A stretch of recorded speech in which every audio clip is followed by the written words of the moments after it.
Olá, muito boa tarde. Estamos iniciando aqui mais um Conversa Fora e é o 9º episódio com você do outro lado, direto aqui do Amazonas Atual e com esses dois amigos aqui, Valmir e Ângela, para que a gente possa conversar, debater, divergir e convergir, quem sabe, em alguns temas.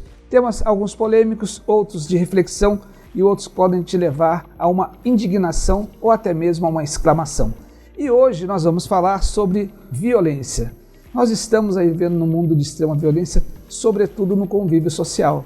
E por que tanta violência? Por que está surgindo essa...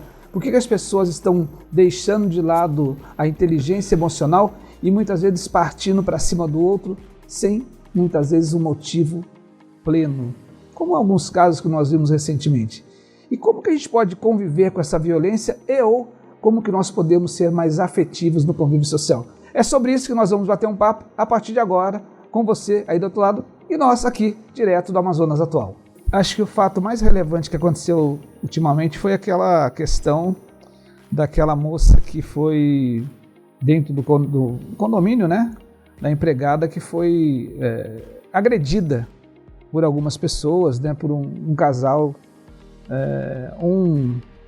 inclusive policial civil e uma outra pessoa, a esposa dele. E aquilo marcou muito pela agressividade mesmo, pelo modo, né, com que foi estimulado a agressão, bater, raspar o rosto dela no chão. A troco de quê? Será que a gente está tão violento assim? Será que a gente está perdendo os valores aí? Será que o ser humano está voltando aos tempos do passado? O que vocês acham? Os casos de agressões entre vizinhos e funcionários de condomínios, eles aumentaram, né, em todo o Brasil. Então, tem um estudo que aponta que entre 50% a 70% dos homicídios no Brasil resultam desse tipo de conflito, né? Então, eu acho que hoje as pessoas, elas estão, ao invés de conversarem sobre o conflito, elas estão perdendo a paciência e partindo para agressão física, partindo para briga. E para você poder conversar sobre um conflito, isso é um princípio que você tem que ter na educação em casa, na educação doméstica. Então, desde cedo, os pais orientarem os filhos a terem esse tipo, para resolver um conflito, conversar sobre o assunto e não já partir para violência, né? Então, isso é das causas desse aumento. Eu era pequeno, eu me lembro que... Pequeno que eu digo assim, uns 7, 8 anos de idade. Lá onde a gente morava, na comunidade, era uma comunidade bem periférica. E eu vi uma vez uma turma de homens, pais de família, assim, se envolverem numa briga, mas briga feia mesmo, assim, de porrada pra lá, porrada pra cá, né? E as pessoas faziam muito isso, brigavam muito, né? De murro, de chute e tal. Tinha menos violência com armas, né? De tanto faca como se resolvia na porrada. E a gente teve um período depois, né, na sociedade que essas coisas foram sendo discutidas e houve uma evolução, eu acho, da humanidade nesse sentido, né, da violência. Inclusive porque também nas famílias as coisas eram resolvidas na porrada. Se um filho errava, a correção era peia, né? Então, antigamente era, né? O pai tinha lá... a minha mãe tinha um cinturão, tinha uma palmatória, né, tinha uma ripa ali que era para bater nos filhos, né? Então... a coisa acontecia nesse nível. Você errasse, pisasse fora do caco, como se falava na época, né? Era resolvido na porrada. Então, peia no moleque. E essa violência, ela é reproduzida, né? Ela vai sendo reproduzida na sociedade. Então, houve um período assim que a gente viu a entidade de direitos humanos defendendo a não violência contra crianças e adolescentes, né? A coisa evoluiu, o Estatuto da Criança e do Adolescente veio trazer essas proibições da surra, né? Dos maus tratos, que a surra hoje é considerada um tipo de maltrato. Mas a gente vê que o ser humano é violento, né? A gente precisa se controlar para não praticar violência. E eu acho que o que a gente percebe hoje é uma falta total de controle, né? Uma falta de controle de muita gente que parte para agressão física sem ao menos tentar outro tipo de solução. Você falando aí do tempo de infância, desse negócio de sair na porrada, eu me recordo que uma oportunidade lá, ainda em Pindamonhangaba, tinha um baile num clube, principal clube da cidade, o baile do Havaí, e fui com um amigo e tal, e acabou que a gente acabou surgindo uma briga lá, por causa de mulher, né? O amigo olhou para a namorada do outro, a namorada do outro já tinha saído com a amiga, eu sei que virou uma grande confusão, e eu sei que a gente começou a porrada e entra debaixo de caixa de som, derruba a caixa de som, acabou o baile. Mas isso se resolveu, né, no braço. O máximo que tinha era uma cadeira voando, um negócio daqui, um negócio de lá. Mas, na verdade, o que eu penso é que isso daí deixou de existir, né? Hoje nós temos uma banalização da sociedade, né? Então, a vida está banalizada.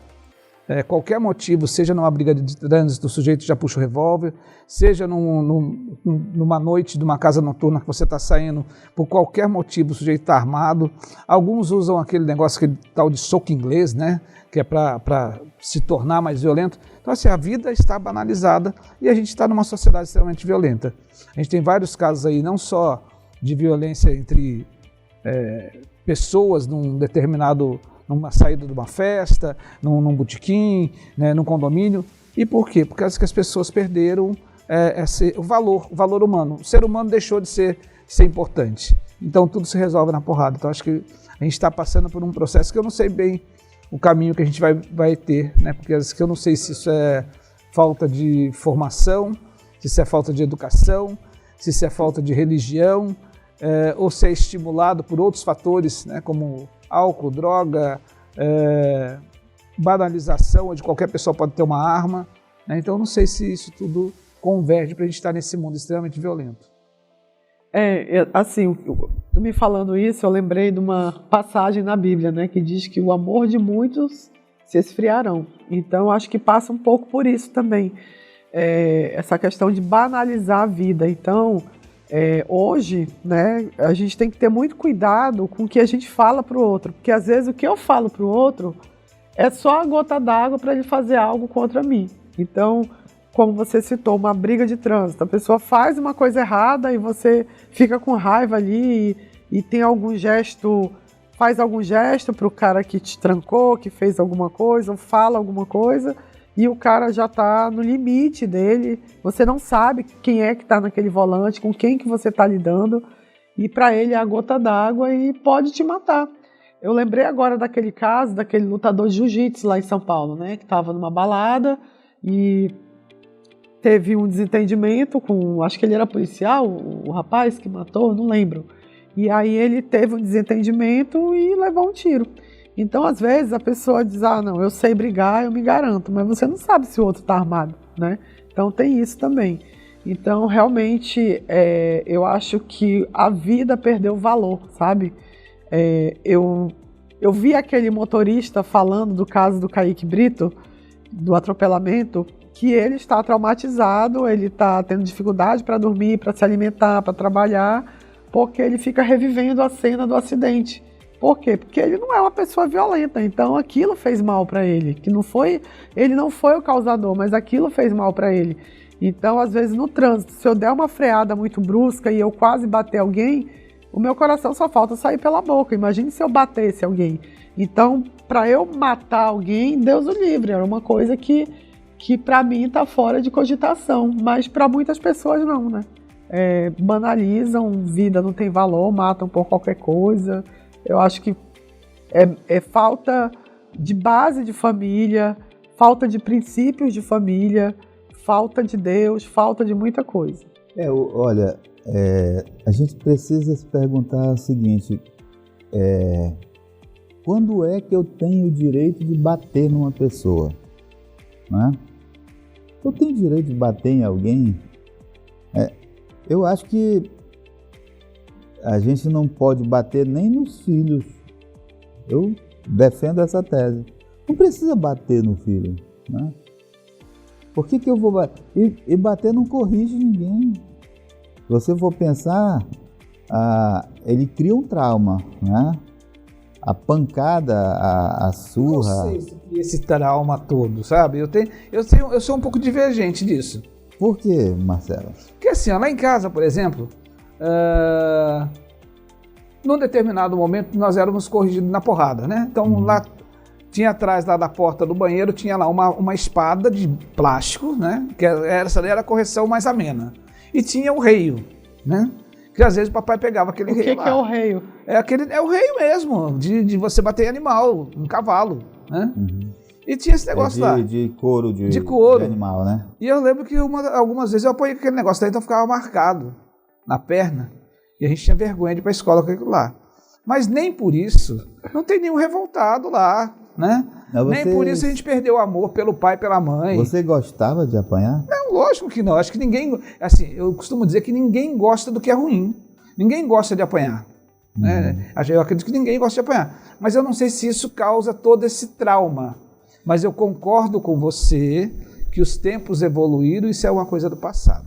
Eu não adotaria isso hoje com a minha filha, por exemplo. Né? Uma vez eu precisei dar um tapa na bunda dela. Né? E deu um tapão bem dado. E depois eu me arrependi de ter dado esse tapão bem dado. Mas assim, então, mas eu vejo que não... Mas eu não sei se isso traumatiza. Eu acho que a sociedade está tão banalizada que, por exemplo, né? Não sei como é que é na tua casa, mas na minha casa ainda se tem o hábito de tomar benção. Né? Então, assim, eu acho que os velhos hábitos tradicionais cultivavam uma sociedade um pouco melhor. Esses novos hábitos, você não pode dar uma palmada na bunda, você não pode não sei o quê, pode não sei o quê, pode não sei o quê, né? Acho que está um mundo meio esquisito, e aí a gente está virando isso.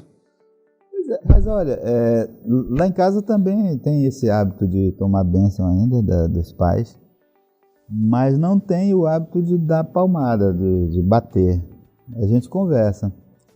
Eu acho que a conversa e um abraço é muito melhor do que uma pancada, né?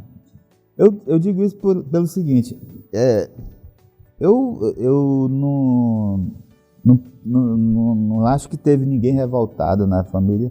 A gente via a revolta do garoto, da menina que apanhava, a gente via a revolta ali na hora. Eu imaginava mil coisas, eu pensava em derrubar minha mãe, puxar pela perna quando ela estava me batendo, entendeu? Meu pai e tal. Eu imaginava assim, cara, era um ódio que eu ficava. Mas entendeu? na hora, mas é uma coisa da hora, pois é uma coisa do momento, né? Só que isso não corrige, entendeu? Isso não... Porque a pessoa depois esquece, né? Olha, eu conheci garotos lá na minha infância que eles apanhavam e nem choravam. O pai quebrava ele de porrada, ele não chorava. Tinha um menino chamado Marlon. Ele apanhava muito porque era muito danado, gostava de rua e aprontava e tal. E o pai corrigia ele na porrada. Para ele aquilo tanto fazia, ele continuava fazendo tudo de novo, né? O diálogo talvez corrigisse melhor do que isso. E aí você cria uma sociedade que passa a resolver tudo na porrada, né? Quando você cresce, como é que você resolve o conflito? Você resolve na porrada, né? Então eu acho que isso acontece. Claro que não é todo mundo, né? Mas a gente alimenta essa cultura da violência, né? Eu acho que alimentar a cultura da violência, isso é feito durante toda uma vida. Ninguém nasce... Quando a criança nasce, ela não sabe o que é porrada, né? Ela vai aprender na sociedade, como é que se bate na cara de uma pessoa, por exemplo, né? Então, pensando nisso, eu acho que a gente fala de educação, essa educação precisa vir da base, da família, né? Não precisa. Concordo plenamente, mas eu não consigo só... associar que porque houve uma correção no passado um pouco mais enérgica, chegando inclusive a vias de fato entre pai e filho, isso conduz para você ter uma sociedade tão violenta como tem hoje. Né? Eu não consigo fazer esse link. E nem também tenho a plena certeza, e aí eu concordo com você, da gente precisar bater para corrigir, né? Mas eu só estou fazendo aqui um paralelo, que no passado acontecia isso e ninguém, né? Nós não tínhamos um mundo tão violento, senão naquela ocasião era para a sociedade ser extremamente violenta, né? Se a gente for levar por esse viés, e ao contrário, hoje a gente tem aí outras doenças sociais, psíquicas, que emergem aí, e a sociedade está cada vez mais violenta, né? Então, é no trânsito, é no elevador, é no condomínio, é no bar, é na saída do posto, é a hora que você vai fazer um check-in no aeroporto, né? O sujeito, você, sem querer, você passou na frente do cara. Gente, são fatores N, né? Então parece que está todo mundo o tempo todo sabe, no último estágio. Antigamente, se você tivesse uma briga de condomínio, dificilmente a imprensa ia chegar lá para fazer uma reportagem, né? Era uma briga de condomínio, uma briga de família, ali se dizia isso. Hoje você filmou, vai para a mídia. Hoje então, assim, a sensação hoje de que a sociedade está mais violenta, eu acho que é maior. A sensação, eu não tenho certeza se é uma sociedade mais violenta do que a do passado, né? Olha, eu vou falar um pouquinho agora, depois eu quero voltar lá um pouquinho no passado, essa questão de como era a educação antes, como é hoje. Hoje eu tenho a plena certeza de que a violência é muito maior. Eu lembro que em 88, 89, 90, a gente, às vezes lá em casa, dormia com a porta aberta e não entrava ninguém em casa. Então hoje é impensável fazer isso. Então eu acho que existe a sensação de insegurança e existe a falta de segurança, sim. Hoje está mais violento, mas não, assim, eu entendi o teu ponto de vista. E você agredir outra pessoa, entendeu? Você agredir outra pessoa diante de um conflito. Sim, né? Eu acho que, assim, o que acontece? Hoje as pessoas, elas estão mais doentes do que antigamente. Hoje você vê muita gente com depressão, muita gente com transtorno de ansiedade, muitas doenças que antes não eram diagnosticadas e hoje, por causa do nosso estilo de vida, essas doenças elas estão mais em voga, né? Inclusive ontem eu estava vendo, acho que no Fantástico, o Wesley Safadão, né, o cantor, ele vai parar de trabalhar, vai dar um tempo, por recomendação médica, que ele está com transtorno da ansiedade. Por quê? Por causa dessa cobrança da internet, de like, de curtida, de sucesso, de tudo. Então, o estilo de vida hoje é diferente, que faz com que as pessoas adoeçam. E uma pessoa que está doente, com depressão, com ansiedade, muda o estado de humor dela. Ela fica mais agressiva, ela fica mais impaciente, ela fica mais intolerante, né? Então, eu acho que a sociedade está mais doente do que antigamente. Antigamente tinha depressão, tinha ansiedade, tinha. Mas como a vida era mais tranquila, menos cobrança de perfeição, de resultado, eu acho que às vezes a cobrança é da própria pessoa, né? Então eu acho que fazia com que as pessoas fossem mais tranquilas, né? Essa questão que vocês estavam falando de bater ou não bater na educação, isso dá um tema de programa, né? Porque é bem vasto. Mas assim, eu acho que antigamente, o que acontecia? No meu caso, em algumas situações eu levei palmada, eu nunca fui espancada pelos meus pais, nunca. Mas eu levava uma palmada e não era uma palmada que eu via como violência. Para mim, na minha cabeça, o meu pai e minha mãe eram uma autoridade e eles tinham esse direito. E eu não me sentia no direito de bater neles, porque eu achava que eles tinham esse direito. Então, mas assim, hoje em dia, né, com a informação, com estudos psicológicos, os pais hoje eles têm mais informação de que eles devem dialogar com os filhos. Então, eu acho que as mães hoje elas estudam mais, né? Antigamente, não é uma regra, mas a maioria das mães eram donas de casa e o pai que trabalhava. E ela não tinha acesso a tanta informação para saber se podia bater, quais eram as consequências. Então, acho que era uma questão de cultura mesmo, de conhecimento. E hoje você consegue educar um filho com conversa. E tem horas que você tem que ter uma conversa mais dura. Porque senão ele vai no teu limite. Aí ele chega no teu limite, tu dá mais um pouco, ele vai. Então tem uma hora que você tem que dar uma de Capitão Nascimento. Dizer quem manda aqui sou eu. Então tem que ter essa autoridade, tem que ter esse cuidado de ver até onde você é amigo e até onde você é pai. Mas como eu falei, isso é uma discussão para outro tema. Mas assim, e além dessa violência social, né, entre vizinhos, violência entre familiares, eu lembro que eu tenho vários amigos médicos e eles dizem que um dos dias mais violentos do ano, por exemplo, no 28 de agosto, é no Natal, que eu fiquei surpresa. Eu falei, mas como no Natal? Se o Natal é uma festa em família, vai estar todo mundo reunido em família, não tem ninguém na rua, não tem festa para ir beber. Ele falou justamente por isso, né? Porque às vezes o cunhado não gosta do outro, o irmão não gosta do outro, mas se reúnem pela ocasião do Natal e começam a beber, e depois que a bebida entra, ele começa a se desentender e às vezes tem tiro, facada e vai parar no pronto-socorro. Então, uma coisa que para a gente poderia ser uma coisa tranquila é um motivo de violência, né? Tem a violência escolar também, né? De agressões entre alunos, por bullying. Alunos, professor, alunas, né? Eu lembro que no tempo de colégio a gente saía, qualquer problema, fazia uma roda na frente da escola, dava uma porrada ali, estava tudo certo, resolvia, né?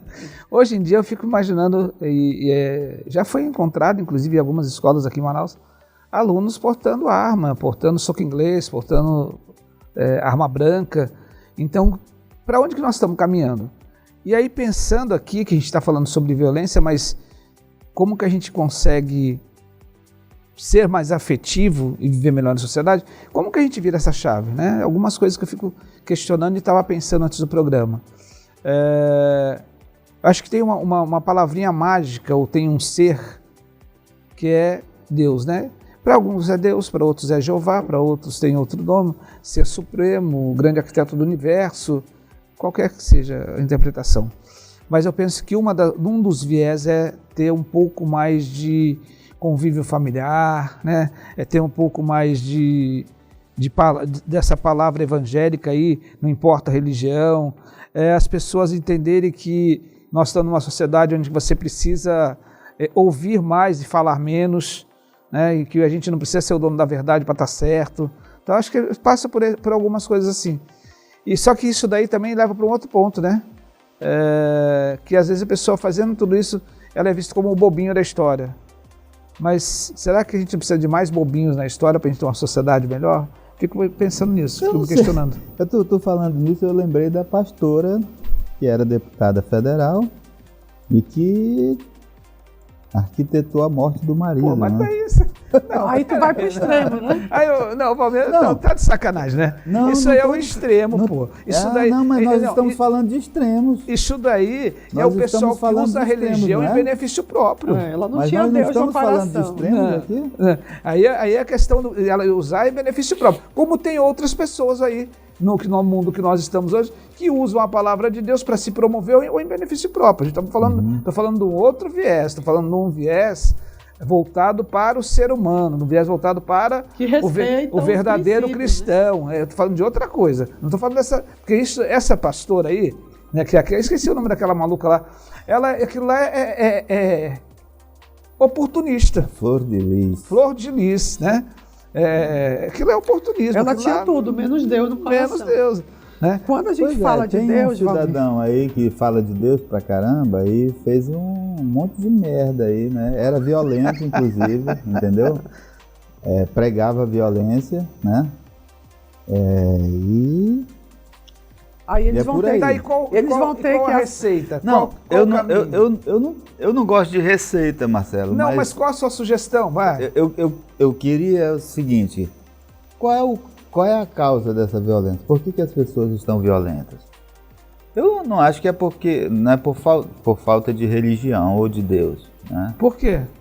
Acho que é por falta de caráter, acho que é por falta de formação, falta de educação, estímulo ao consumo de droga de maneira exacerbada, falta de valores, falta do convívio familiar e falta de Deus. Eu coloco tudo isso num cesto só. Valmir, quando eu falei de Deus e quando o Marcelo fala de Deus, né, Porque nem todo mundo... E eu não sou assim do certinho não, tá? Nem todo mundo que está na igreja, às vezes a pessoa está dentro da igreja, mas Deus não está dentro dela. Então tem gente que presta e que não presta em todo lugar, né? Sim. Então, quando a gente fala do verdadeiro cristão, é aquele cristão que teme a Deus e que segue os caminhos de Cristo. Porque o que é ser cristão? É ser cada dia mais parecido com Cristo. Eu concordo com isso. E respeitar os 10 mandamentos, que um deles é não matar, né? Então... Não, eu concordo com isso. Agora, o que fazer com quem não é cristão? E a maioria não é mais cristã, né?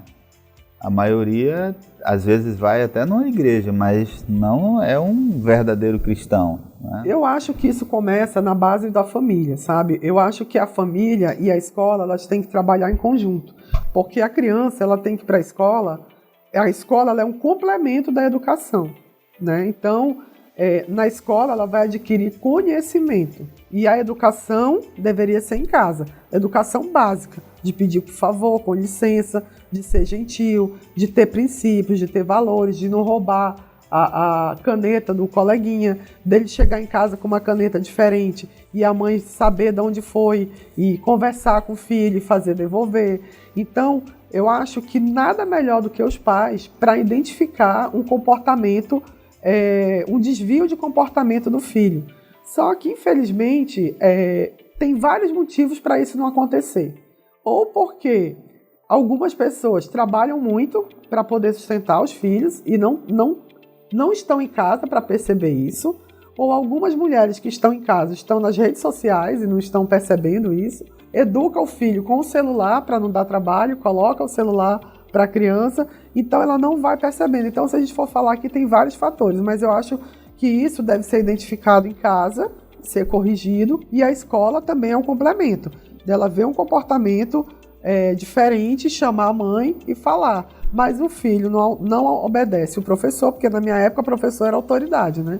Então hoje existe uma desvalorização. Hoje é muito difícil você ser professor no Brasil, porque não é reconhecido e não é valorizado, principalmente em escola pública, né? Então, o professor, quando ele percebe alguma coisa, ele tem uma autoridade até um certo ponto. A partir daí, ele vai chamar o pai para conversar. Mas, infelizmente, o pai também não tem autoridade. Mas essa violência que motivou essa discussão hoje aqui não é praticada pelas crianças. Ela é praticada por adultos. E adultos numa faixa de idade ali entre 25, 30 a 50 anos, 60 anos, né? Que não tiveram essa base que eu falei. Você não passa uma vida inteira sendo bonzinho e do nada, na vida adulta, eu sou violento. Foi falta de base familiar, falta de apoio da família, de percepção, de orientação, de ser passado. Eu acho que começa desde quando da sua formação de caráter até você ser adulto. Mas teve um caso, saiu no Fantástico nesse domingo, de um rapaz que encontrou um outro que era homossexual, era um ator, e convidou ele para ir no apartamento dele, tomar um vinho. Ele foi. O que era homossexual foi. E chegando lá, abriram uma garrafa de vinho. O vinho não era dele, era de uma outra pessoa, uma mulher que dividiu o apartamento com ele. Quando a mulher chegou, ficou revoltada ali, porque tinham invadido a privacidade dela e tudo. E ficou um climão e tudo mais, e começou uma discussão. Depois esse rapaz saiu do prédio, a mulher ligou para ele, não sei o que conversaram, ele voltou e expulsou o rapaz que ele tinha convidado para o apartamento, expulsou, empurrou ele para dentro do elevador para ele ir embora, né? E quando chegou lá embaixo, ele desceu pelas escadas, eu acho, e continuou a discussão. E no momento da discussão, acho que foi por isso que ele ficou violento, violência física, né? Porque já tinha acontecido ali as agressões verbais. O rapaz chegou a dizer questionar ele por que ele não assumia a homossexualidade dele. E aí ele disse que ele não era homossexual, quem era homossexual era o outro, e começou a bater. Ele deu 42 murros na cara do outro, entendeu? porque a reportagem contou lá, né? A advogada dele que contou a quantidade de socos que ele deu no outro, ficou com a cara toda roxa e tudo mais. Então, o que faz uma pessoa agir dessa maneira, né? A gente pode se perguntar, do que eu sou capaz se eu estiver num momento ali de descontrole, né? O ser humano é capaz de fazer qualquer coisa. Na hora da raiva, né? Na hora da raiva, entendeu? Eu não estou querendo justificar, eu acho que nenhum tipo de violência é justificável, mesmo aquela dos pais lá que batiam nos filhos, eu acho que é injustificável, né? Eu acho que não há necessidade, se a gente trabalhar essa questão entre os humanos, eu acho que a coisa fica muito melhor, né? Então, é a questão do respeito e da integridade física, né? Ninguém está autorizado a bater em ninguém, mesmo que seja um filho, entendeu? Porque os filhos também são seres humanos que têm livre-arbítrio, que têm independência, que têm, né? É uma pessoa única ali e que merece ser respeitado, inclusive pelos pais, principalmente pelos pais, né? E aí, se a gente cria essa cultura de não violência, eu acho que a gente melhora a sociedade, né? Eu queria trazer dois aspectos aqui para a gente conversar. O primeiro é sobre o incidente que aconteceu domingo, sábado ou domingo, na Arena da Amazônia, no jogo entre um clube de Manaus, o Amazonas e o clube e o Paysandu, né? Que num determinado momento houve uma agressão lá, empurra, ou agressão daqui, né? E a troco de quê? Será que porque você está perdendo ou você está ganhando, ou porque você recebeu uma piadinha, você tem direito de partir para cima, né? Então isso é uma coisa que vale uma reflexão. E o segundo ponto é que no ambiente corporativo, e aí eu quero trazer isso, sempre gosto de trazer para a nossa discussão essa questão corporativa, que é o mundo que eu mais atuo, existe a utilização de um termo de conduta, ou manual de boas práticas, ou manual do colaborador, ou como queira chamar, de cartilha do colaborador, mas o fato é que todas as regras estão ali, né, de bom convívio. O que você pode fazer, o que você não pode fazer. Isso, de certa maneira, no ambiente corporativo, ele inibe. Então, não é frequente, não é comum, por exemplo, você ouvir falar que dentro do ambiente fabril ou do escritório foram a vias de fato. Não é frequente. E por quê? Porque existem regras e as regras são necessariamente cumpridas. E quando há um desvio de regra, há uma punição. Se a gente levar, e ali no ambiente organizacional, você não tem, normalmente, uso de bebida, normalmente, uso de droga, normalmente você está num ambiente mais sóbrio, normalmente. Não quer dizer que alguém possa se utilizar de algum tipo de ilícito naquele momento. Mas quando a gente sai, por exemplo, para uma partida de futebol, quando a gente vai para um barzinho, quando a gente vai para uma casa noturna, quando a gente vai para uma festa, quando a gente vai para um show, o ambiente é completamente diferente. E que eu penso que esses ingredientes, como álcool, né, e droga, seja ela as liberadas ou as ilícitas, elas estimulam esse comportamento mais agressivo. Não concordo que isso tenha sido a motivação principal. Por exemplo, aquele caso que você falou no início do programa, da mulher que agrediu a babá, né? E ali você tinha uma pessoa que é um homem da lei ao lado, incentivando ela a bater. Ela estava drogada, ela tinha bebido, ela estava sob efeito de álcool, de droga? Eu penso que não, né? Assim como o médico que agrediu o porteiro lá no outro caso em São Paulo, né? Assim como o Thiago Brenan, que está preso por agredir as namoradas e tudo mais, não estava sob efeito de álcool, é um comportamento agressivo, né?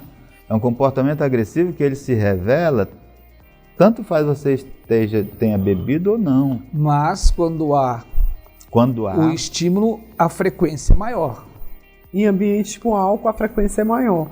Com relação a essa questão da babá, né, o motivo de toda essa confusão inicial foi fofoca. Né? Então, por causa de fofoca, ele foi lá falar com o chefe da babá para demitir. Ele disse que ia conversar com a babá. E conversou com a babá, ela negou e ele não demitiu. E aí eles eram vizinhos de porta e começou, acho que todo mundo viu isso. E aí não foi uma coisa pontual. Eu acho que foi, como eu falei, eles foram alimentando esse ódio, né? O casal. Primeiro teve vídeo mostrando dela encontrando a moça na área comum do condomínio e gritando, a esposa do policial gritando com a babá. Depois a babá na porta do elevador, ele chega, impede ela de entrar e tem um bebê no carrinho, ele empurra o pé. Então foram vários episódios, né? Episódios para ele chegar no ápice, né? Parece que ele foi se alimentando desse ódio, foi, até uma hora que ele decidiu mandar a esposa bater na mulher, porque uma coisa é a esposa bater na mulher, outra coisa é ele bater na mulher, né? Então, chegou nesse ponto. Então, pode ter a sensação de impunidade, né, por ele ser um policial,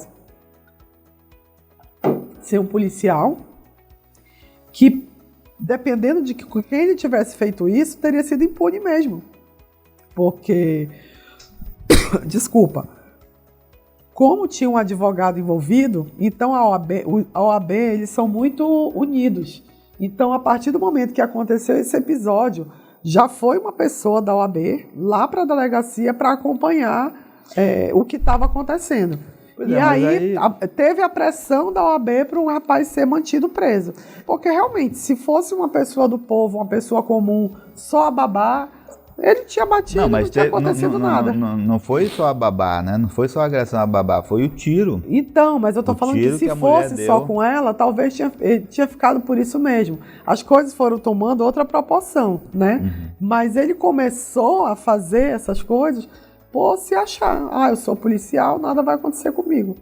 Então, eu acho que tem fatores que é por causa de álcool e droga, tem fatores que é por doenças emocionais mesmo, pessoas estão doentes, tem fatores que é porque a pessoa é má mesmo, tem pessoas más, tem psicopata na sociedade, né? Uhum. Então, existem vários fatores. Agora, existe o psicopata social, às vezes, se você for ver, tem pessoas que elas não se incomodam com o sofrimento do outro, então ela vai causar o sofrimento e isso não vai fazer mal nenhum para ela. Então, são vários fatores que acontecem isso, né? Mas assim, essa violência que nós estamos falando aqui é aquela violência de quem a gente menos espera, né? Porque quando a gente está na rua, a gente tem medo de ser assaltado, a gente anda com vidro fechado, você não anda com o celular na mão, você não facilita porque você está se precavendo para uma violência de bandido. Agora, a violência de vizinhos, violência do marido, violência de pessoas que você menos espera. Quantas violências tem, que nem eu falei agora, aluno agredindo professor, esfaqueando professor, em hospitais, né, de acompanhante de paciente agredindo o funcionário do hospital. Então, a sociedade está meio doente mesmo. Qual que é por onde caminhar? O que nós podemos deixar para quem está do outro lado acerca dessa discussão? O que a gente pode contribuir para que a gente possa ter uma sociedade um pouco mais tranquila? Né? Como que a gente pode conversar algo que traga alguns insights para que a gente possa ter um convívio melhor, ter um convívio mais afetivo, um convívio mais respeitador, que a gente realmente incorpore aquilo que você colocou muito bem, de que eu não tenho o direito de bater em ninguém. Né? Então, quando que as pessoas vão pensar nisso? Peraí, antes de eu agredir, eu gostaria de ser agredido? E aí tem uma coisa que eu carrego comigo, que é o seguinte: aquilo que eu não quero para mim, eu não posso oferecer para os outros. Né? Então, se eu não quero coisa ruim, eu não posso oferecer coisa ruim. Então, acho que a gente passa por uma reflexão. Não existe aqui dono da verdade, qual o melhor caminho. Como você falou, não tem receita, mas qual a reflexão que a gente pode deixar, né, para que a gente possa ter uma sociedade um pouco mais afetiva, um pouco mais serene, um pouco mais tranquila, menos agressiva, menos estressante? Marcelo, eu tenho até aqui algumas dicas, né, de como manter um relacionamento saudável em diferentes esferas da vida, né? No trabalho, na família e no relacionamento amoroso entre casais. Então, são coisas bem simples, né, que você pode fazer para ter um ambiente mais amistoso, né, mais amigável. No trabalho, sorrir. Nada de fofoca, né, porque fofoca é uma coisa que gera muito conflito. Fofoca zero. Fofoca zero. Respeito pelo outro, ser gentil, ser proativo, estar aberto, né, a conversa, a feedbacks, e fuga de conflitos, fugir de conflitos. Tem alguém ali, chegou com uma fofoca, um conflito, faz ouvido de mercador e já sai e não entra nessa história. Na família, seja paciente, dialogue, respeito e perdão, né? Então, eu acho que se você for paciente, você já resolve muita coisa, né? Porque você já vai conseguir dialogar sendo paciente, você vai conseguir respeitar. E no amor, ter empatia, fugir de discussões, dialogar e perdoar. Ao invés de você discutir, você espera o melhor momento para falar daquilo que daquilo que te incomoda, né? Porque no meio de uma discussão, eu tô com meu esposo e ele ele não está contente com alguma coisa que eu fiz e ele chega me criticando. E a gente gosta de receber elogio, né? A gente não gosta de receber crítica. E se no mesmo momento eu já começar a não ser paciente, eu já começar na defensiva, me defender e tudo, e aquilo vai tomando uma proporção que daqui a pouco vira uma discussão. Então eu, na minha vida pessoal, na minha vida com meu esposo, eu procuro ver o momento de falar e o momento de calar. E quando eu me calo, eu não estou aceitando. Eu estou aguardando o momento certo para falar e ser ouvida. E aí chegar com ele depois e falar, olha, você falou isso que me incomoda, eu não admito esse tipo de comportamento, eu me senti dessa forma e tudo. Vai funcionar muito mais do que ele gritar de um lado e eu gritar do outro. Eu participei de algumas atividades assim na igreja, na pastoral da juventude, e a gente fazia uma coisa, a gente dividia, fazia trabalhos em grupo e depois a gente ia fazer a avaliação. Na hora da avaliação, quem estava sendo avaliado não podia se manifestar, tinha que ouvir. Porque a gente tem essa tendência, né, que você vai ser avaliado, se alguém te criticar, você já sai na defensiva e tal. Mas nessa atividade que a gente fazia era exatamente dessa forma, você não podia se manifestar. Você ia ter o seu momento ali de falar, mas na hora que você estava sendo avaliado e criticado, você tinha que ficar calado. E era uma tortura às vezes para muita gente, entendeu? Porque é difícil você ouvir críticas e ficar calado. Você sempre acha que você tem uma justificativa. Né, que você não está totalmente errado, que você tem você tenta encontrar subterfúgios ali para justificar e tudo mais. É um exercício que também a gente precisa fazer, de ouvir, né? De ouvir críticas também. Ouvir críticas e refletir sobre elas. Essa era a principal atividade. Você tinha que ouvir as críticas e refletir sobre as críticas, né? E não se defender delas. E pedir desculpa, né? Às vezes no trânsito você pode... às vezes o carro está no ponto cego, uma moto está no ponto cego e você não viu e aí você meio que trancou ali a pessoa e a pessoa passa buzinando e fazendo escândalo.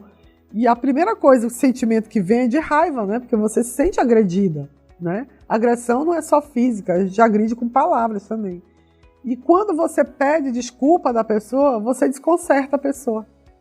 A pessoa se sente mal por ter reagido dessa forma. Eu acredito que é isso. Acho que esse conjunto de elementos, esse conjunto de fatores traz aí pra gente um conteúdo diferente para quem está do outro lado e deixa a gente um pouco mais flexível a ouvir, a pedir desculpas, a muitas vezes refletir, né, e usar o que a gente chama nos dias atuais de inteligência emocional.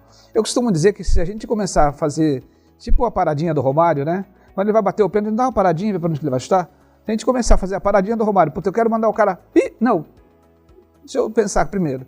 Acho que a gente pensar antes de agir ajuda bastante. É isso. É isso, foi um prazer estar mais um dia aqui com vocês, com esses dois amigos maravilhosos. E até semana que vem. Até lá. Não esquece de curtir, compartilhar e indicar o programa que está ficando cada vez mais legal.